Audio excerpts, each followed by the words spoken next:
Now we will have our speaker, Jonathan Wright.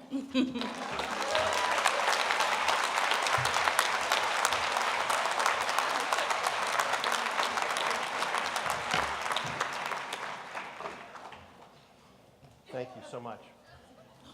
Jonathan, John, Johnny among friends. Thank you, Erica, for keeping it real, keeping us on path, on that focus. I'm an old white guy, yeah? I mean, you can see that. I got work to do. Yes. My next book is Race Against Time. Okay. So I got a lot of work to do, but thank you. So let me say again, welcome and thank you for the opportunity to speak to you for a few minutes on this very special occasion. I bring you my own heartfelt welcome and greetings, and those of more than 10,000 alums from 45 classes. You already know, I am Jonathan Wright, one of the 2 students accepted early December 1968 when I was 16 years old. I had no idea really what we were getting into. I had no idea that we were the first, nor that when my fellow first student transferred out, I would by default become the one left standing. Let me be neither the first nor the last to ask you poet Mary Oliver's haunting question: what will you do with your one wild and precious life? Your family, your teachers, fellow graduates, students, your friends, and the beloved college here are standing by to help you find out. We are with you. As Hampshire graduates, you will find vital networks of alumni waiting for you, eager to share your lives and your progress. When I see my friends from earlier days at Hampshire, and this does include Luis, he's about 6 months younger than me, but it's okay. But from earlier days, the first news I have to break to them is that we were really not so unique after all. There was a lot of fuss about us back then. I'd say get over it, my friends. If you want to know the new special, check out the Hampshire graduates and students of today. You. I know a few of you, and many more by legend and repute. Your work is amazing and inspired. It was hard to do, yes, but full of imagination, research, sparkle, and purpose. In the early months of the construction of the R.W. Kern Center, which my firm built, I began to fall into the trap of answering the most common question. So, what is the hardest part of the living building challenge? Then I began answering back. I will only answer you if I can tell you first what is most beautiful. You see, we get so easily defined by obstacles. They're everywhere. Do a pretty good inventory of them, and we have a hard time getting out of bed in the morning. On that steep uphill climb, why not celebrate our gait, the crisp morning air, the traffic hum now in the distance? Ask the good to carry us. Your learning has been far more than the assembly line of endless Legos of information. Emily Carr, the noted early 20th century Canadian painter, remarked, "There is something bigger than fact, the underlying spirit and all it stands for, the mood, the vastness, the wildness." There's that wildness again. And let me add, in that space beyond certainty, where time bends and awareness trembles, is a space made for each of you. Nothing worthwhile is without risk. Hampshire prepares each of us not only to eye risk keenly in broad daylight, but to befriend and embrace it. What is good is not always certain, and uncertainty begs for companionship. I, and perhaps some others, got something quite wrong about Hampshire. We thought we built our education by ourselves, that we did it alone, that we scythed our way through. We perhaps did not fully grasp how we were so beautifully sponsored, nurtured, cajoled, guided, and inspired. The best teaching happens when the teacher disappears into the material, the way a consummate musician disappears into the performance and only the music is left. You are that music.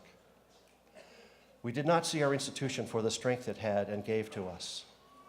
Now we know much better. We know better. We did not do it alone.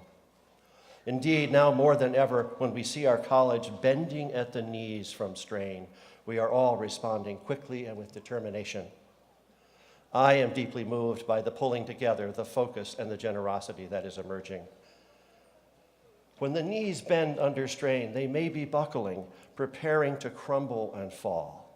Or they may be pausing, reaching down to the recesses of their nature, gathering new energy and preparing to leap up.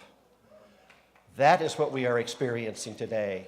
It's called resilience. It's how nature works. It's how we made this college and how we remake it and renew it every day. It's who we are. It's who you are, all of us, in our own unique ways. This weekend, we have a dollar-for-dollar match from a generous alum, started at $250,000, was raised to $350,000, and the total, an hour ago, raised is $872,000. It takes everybody all in to make that happen, and I hope all of you understand the deep faith that is embedded in that giving, and it will continue. I want to share a quick story with you, if I might. In the late 1970s, not long after my accidental career as a builder and woodworker, instead of being a poet full-time, a Northampton business owner asked me to make some hardwood built-ins for their new office, and I said yes. Okay, could I make them some drawings? I said yes. Well, the catch was that I didn't know how to draw yet. I rounded up some pencils, some erasers, and a parallel rule. I asked a distinguished English-born furniture maker friend of mine what I should do, and he gave me a big fat roll of drawings. And he said, "Well, do something like this, Jonathan." And so I did. It was a long weekend, a hot one with no air conditioning and my sweaty forearms puckering up the vellum. The drawings were ready on Tuesday. And that's still how it goes for me. By the way, I'm a Capricorn, so I can't procrastinate. I really would like to. I think I'm going to evolve there one of these days. But that's still how it goes for me. Peel back the wrapping, pry open the door. Net zero energy buildings are great. How do we make buildings that are regenerative for their communities and carbon negative? That's even better. We need to learn how to do that.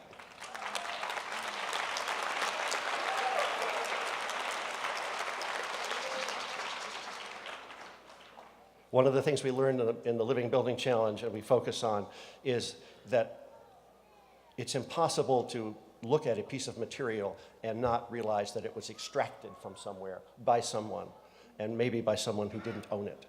So encountering the social consequences of the construction work that we do is very moving, and it is fraught, indeed.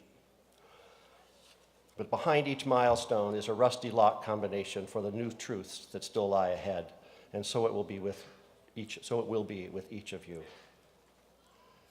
What you have learned at your time in Hampshire and what you will learn, share, and explore in the months and years ahead, and how you live your lives will continue to provide irrefutable witness to Hampshire's unique values.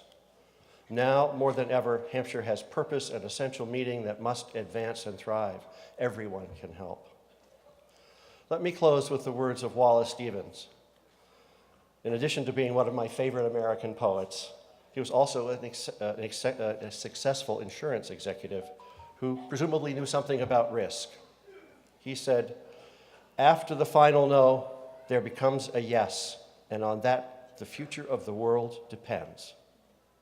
And so I say to you, seek that yes, live inside it and all around it, and shout it out. Congratulations and welcome to the world of Hampshire alums, and thank you so much.